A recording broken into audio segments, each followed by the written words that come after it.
Okay, video number, I don't know what video it actually is in the sequence, but I'm happy to report right here. A tree fell down from right there onto this roof here. And as you can see, roof's intact, building's intact, glass windows intact, glass, stained glass over there intact, tree all right here. Legs not cut by the chainsaw.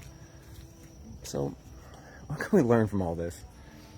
Well, I think there's a big lesson there, and the lesson kind of goes back to the first Facebook Live I did on this progression of a tree fell on a roof. I've looked at this freaking tree for probably close to 2 years as it went from right here to slowly leaning over time, and then finally being hung up in this tree up here over this whole building. And it has plagued my mind. Mainly because I like to solve problems, and I don't know if you are a problem solver or not, but once something gets in my mind, I want to solve it. And I've looked at this freaking tree, and I realize I play it through. Okay, well, I could get rope and then attach it way up high in the tree up there, and then cut it off and then gradually lower it down. But the problem is those branches, those aren't super stable branches, and they break pretty easily. Hence, why this is such a common thing with trees falling down. So that really didn't seem like a good feasible option. Not to mention there's wasps up in trees, and so being up in trees and then the wasps attack you when you have a chainsaw, super not fun. And so I've just looked at this freaking tree for years. The thing's falling down. I'm like, gosh, I really should cut this thing. But just my gut was like, no, Devin, let it play out. And that's not how I am typically. I cut things down, cut relationships off, cut jobs off, cut things off that no longer are worth the risk. I don't know if you're the same way, but I am. I'll destroy it. Just done. Move forward. Hence why we now have property in the Dominican Republic. And that skill has served me well. But not this time. This time I was like, you know what? I'm going to let it play. There's no way it's ending well. Because, I mean, there's a tree leaning over a building. And as I said on my last video, even as I'm sealing this roof that used to leak, no longer leaks, I'm thinking, gosh, this tree is going to crash through this freaking roof. And just doing this for no reason. But nonetheless, my gut was like, just do what you have control over. I need to seal the roof. It was leaking inside there significantly, which is not a big deal because it's so hot here that it dries up. Hi, Heather.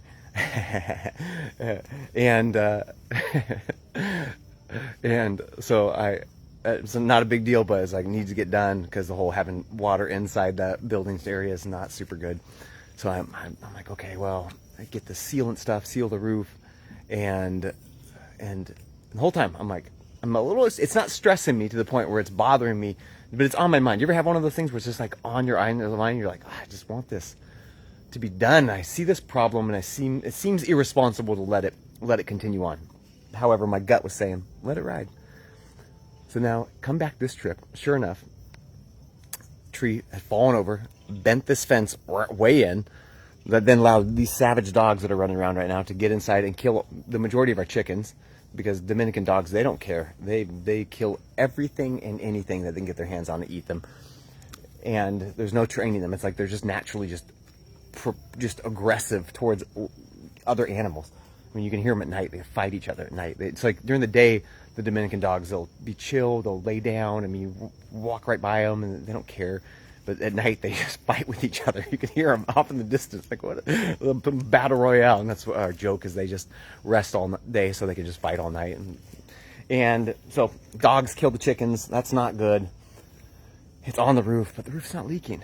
And sure enough, this is like the easiest project I've ever had here. The weather is super comfortable. It's mid-70s. Got up there, cut it off. There's these jungle wasps. Heather, you don't have to worry about them when you come out here because they pretty much are in the jungle or up high. They like to live right underneath these big leaves like this. They'll have like a nest right there, which is super fun to come across because they're like, the wasps are like this big and they grab you and they're mean and they jackhammer you over and over. And their toxin is pretty potent. It makes your heart feel like it's going to explode and then puts you in pretty significant shock. These are my nemesis on this property, these wasps, because I've cleared so much and reclaimed so much, and they fight for every inch back. I just hate them. But we have mutual respect now. So as I'm cutting this tree up here, At first I hit all the leaves to see if they come out, and I know better. They didn't come out, but I know better.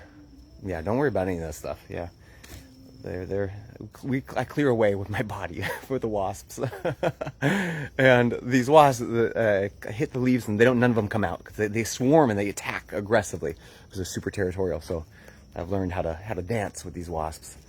So I hit the leaves, no leaves come out, no wasps come out. But then I'm like, I'm aware still. And I kind of think about this as like, there's the pandemic left me a little bit jaded towards people. I don't know about jaded, but less trusting, right? Especially in the world that I was in, where it was people were like incentivized to like stab me in the back with like reporting to the government and stuff. And then all my employees did that same exact thing. So it was super fun. So I think of this, hey Rob, this process, the wasps, it's like, the wasps are important. They're pollinators, but they're going to come get me if they have a chance, and they're going to do it without mercy. So I'm always aware of them. I'm not feeling hateful towards them, but I'm aware these wasps are going to come out. So sure enough, I'm cutting this tree, drop it down on the roof. Wasps swarm up, but they're too slow because it's cold outside, and they didn't get me. So then I pushed them down, and now they're here. And guess what? Those chickens are going to eat these suckers real good. So vengeance is mine, and no stings. So then come over here, cut this chunk, and then this sucker drops down perfectly right in place. And as I was pushing this fence up, and I was just feeling super thankful because I really wanted to just cut this tree down, but there's no way this was playing out as smoothly as it is if I just try to cut it down. Because those wasps that I'm like, maybe they're up there in those trees, are definitely there. So when I went to go cut this sucker, I'm going to get stung up in the tree. And then there's no way it wasn't going to swing down super fast and then hit this thing and then break out of the tree. But it like broke out perfectly. So just letting it play out broke it perfectly. So I guess the feel-good story of this is, when something comes up, it's like, oh, it's not good.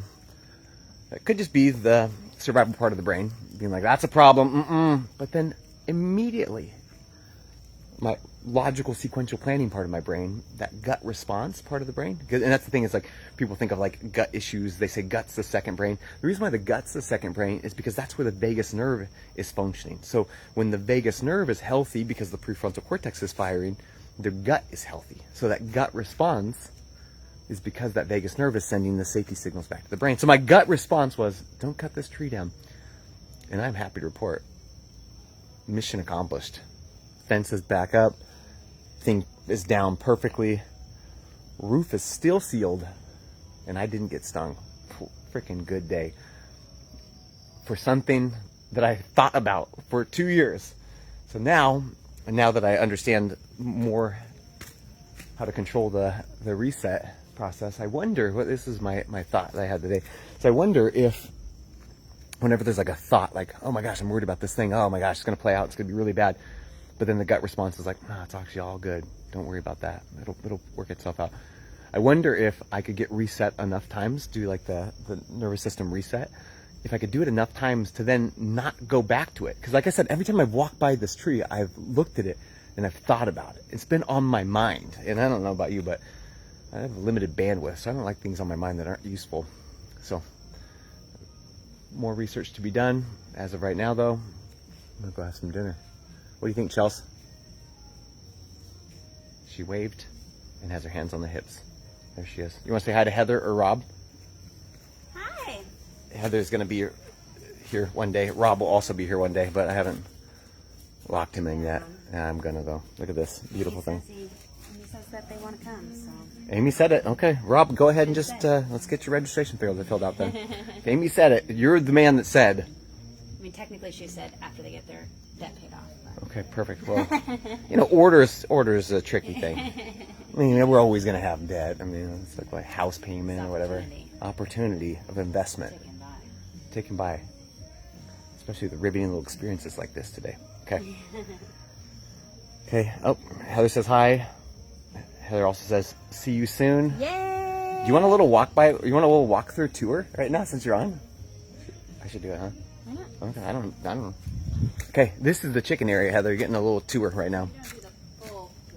What do you mean? Oh, not the full tour, like the Wi-Fi areas. Because the way this is set up, we have fiber optic internet up on here, up on the hill, and we have internet hubs. But we keep the hubs where people can't just be on the internet all the time. So their rooms not so internet-y, and then our house, and then Casa Grande. So here's the entryway when you come up. Let's turn these lights on. Hammock area. Drive up. Right here, listen to the sounds of the jungle. So you drive up, and then we come through here. You see our horse over there. Go. Hammock area. I was gonna say evening sitting spot, but pretty much we sit there all the time. The kids do during the day, and then Chelsea and I have drinks in the evenings. Okay, so then we come in to the main foyer. We still got our totes sitting here. And then we have a waterfall right there for this pond, and we have a bunch of big fish in this pond. There's some kind of special fish that our real estate agent's boyfriend gave us. And then the muralist that came out as our first group painted this. Yeah, you will. You're gonna really love every second of it, Heather. Oh, you're gonna spend some time on the hammock swings. Oh yeah, yeah. Claim it early. Get first dibs on it. So here's the kitchen area,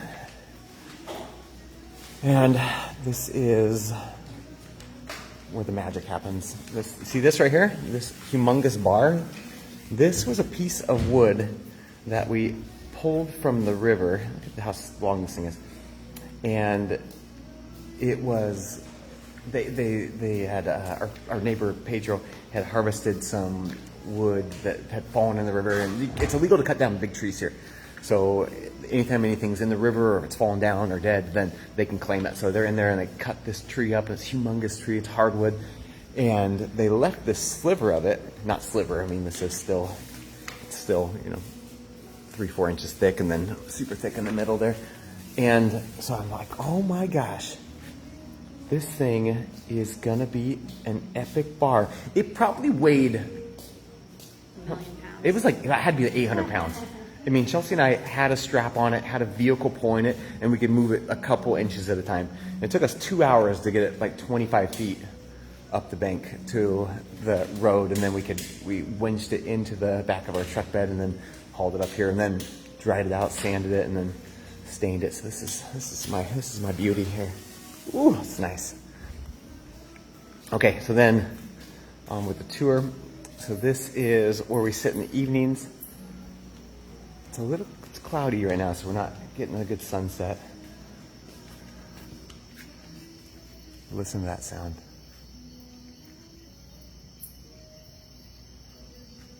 So Mount Isabel, it's kind of hard to see, is right here, and the sun sets right there. Yeah, hear the sounds? Is the sound coming through?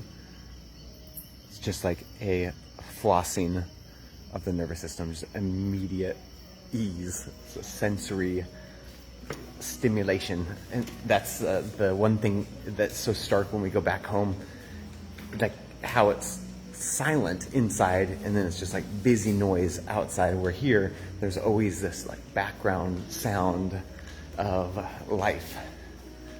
Okay, so let's go through here. And throughout the whole thing, all of these art pieces, all the window, all the glass was all built by the Jana, who was the wife of the missionary family. So then down here is head down this way, and then that goes down to the pool. And then this will probably be, I'll cut the tour off at this point because it goes in the transition point for the Wi-Fi, the basement of life. Okay, so again, another credible place for sunset.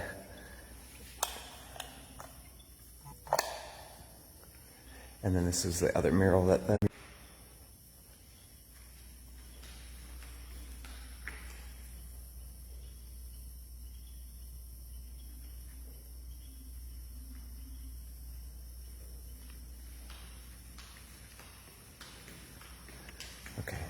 Maybe I'll go. I'll show you Casa Grande. I'll see if I can get over there.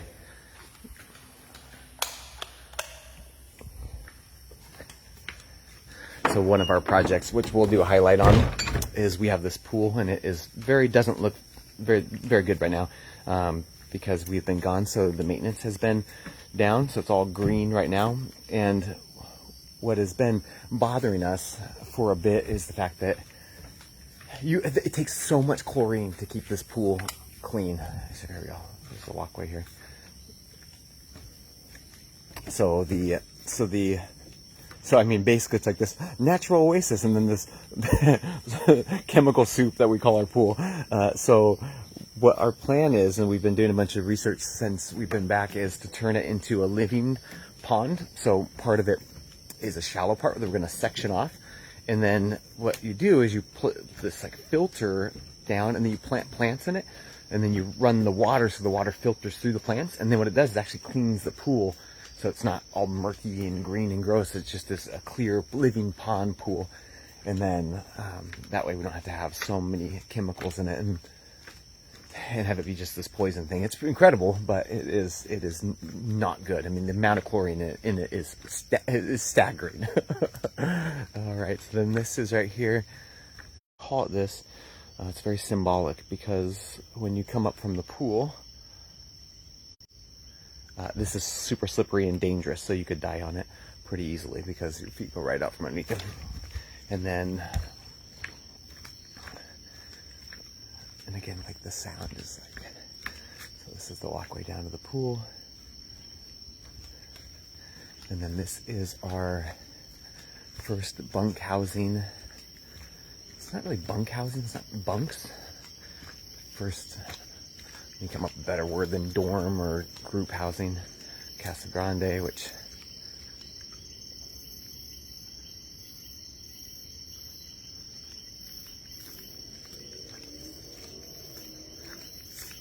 better during the day. It's pretty incredible right now, but it's better during the day. I got Wi-Fi in here too, so we'll go ahead and sync into that and should be able to keep it going. Okay, so here is Casa Grande.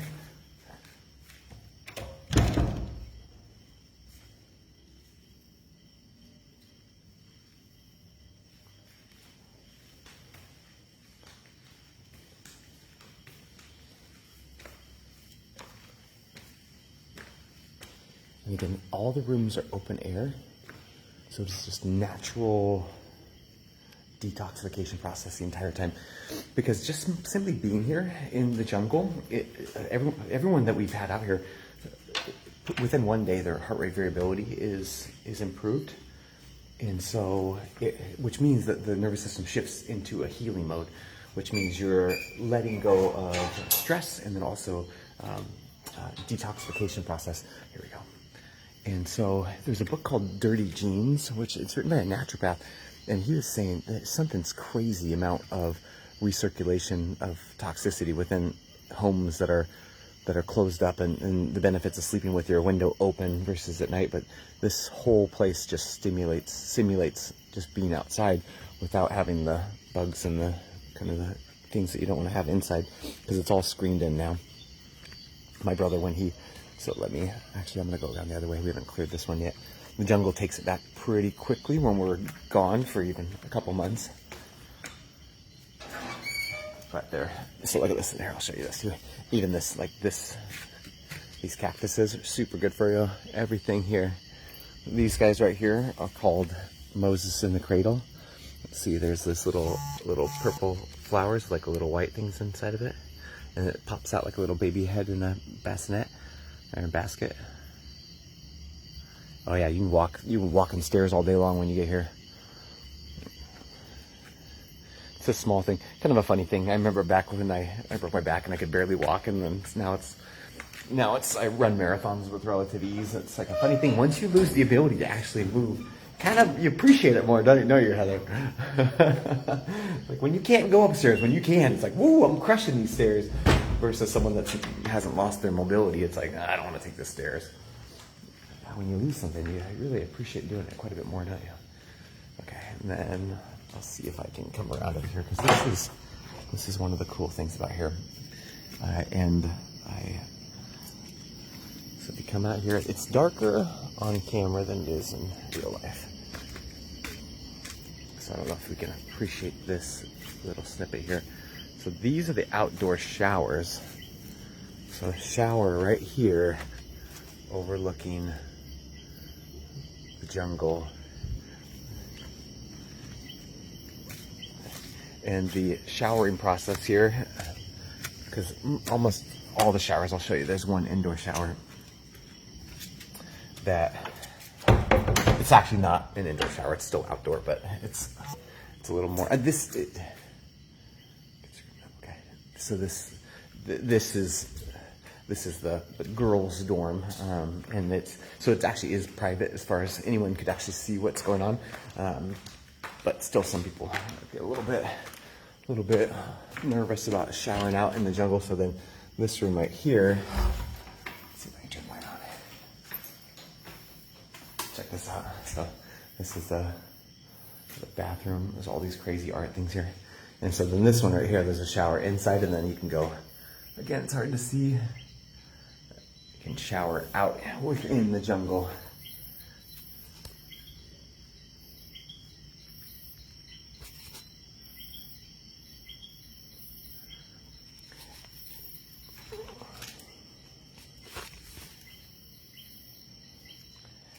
I know. I'm so excited for you to come out too. It is an unreal place. And again, one of the questions I'm going to ask you guys when you come out is like, can you find out ways to describe this, because it is an unreal experience. It's just an unreal experience being out here. It's being outside and showering, and really the whole process, but especially being outside showering, it's like electrifying your nervous system. It's afterwards, there's almost like this, you feel like a buzz within your body, like a vibration within the body. Okay. All right, so that's one of the houses. So you can get an idea of how extensive this place is. And I did set up another Wi-Fi on the other house. Actually, I'll see if I can get out of the other house too, since you're still on here. There we go. Look at this. See, like on the ground, all this, just crazy to think all of this was just hand done. I mean, the people that built this place are just incredible human beings. Every printed leaves. Shakina, that is one of the kids of the family, adopted kids.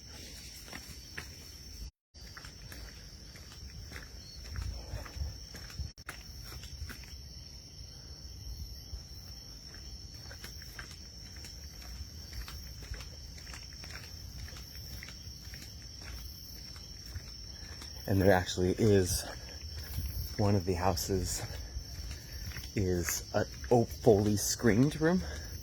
So it is, I might lose it here. I got another Wi-Fi hotspot, or a hub. I don't know if it'll sync up quick enough to keep the live feed going. Let's see if I can go in here.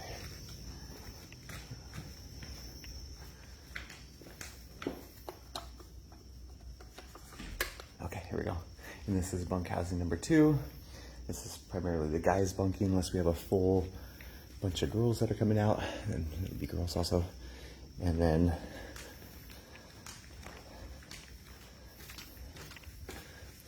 the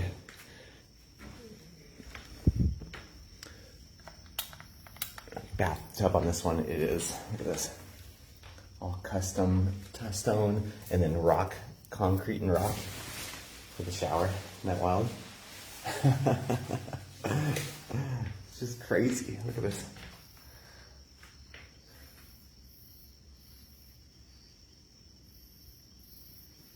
Just everything is just art. Everything that's built is just art, and it's in its own right. Even the little extra light switches.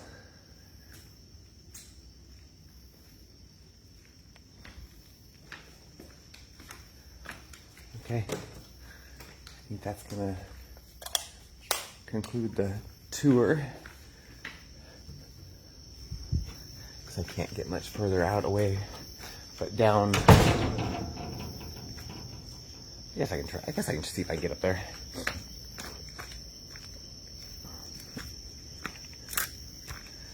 Because there's more. No, I'm not going to be able to get away. It'll cut off the feed. Okay, I thought Chelsea messaged me a little while ago that it's dinner time, so I better head back. Okay, Heather, there's your little sneak peek. Super excited to have you come out and to stay here in June and have the Dominican Republic total nervous system experience. That's the thing. It's every bit of this place is a total nervous system reset experience. You're welcome. Thank you. And then see how then fundamentally shifts and changes. It is my pleasure to give you a tour anytime you have friends you wanna share this with, and feel free to send them this or let me know. And as we get closer to June too, oftentimes people that are coming out have questions, so we'll set up times to do Facebook Lives and Q&As because it's it's the reason why it's such a total nervous system reset experience is because it's so far out of most people's normal comfort zone, and oftentimes there's kind of like this. Let's bring it full circle, kind of like this tree, right? It's like, oh gosh, it seems like I should cut that thing down, but it's like just trust in the normal process, and everything's going to be okay. And oftentimes people just have questions. They're like, well, if I just had the answer to this question I'm really nervous about, then it wouldn't be a big deal. So we're here to help and serve and then share this with people. And gosh, look at this. It's so nice not having this tree blocking my view right now anymore for our chickens. Okay. Heather, thanks for joining me. I'll message you about the cohorts meet times coming up too, okay?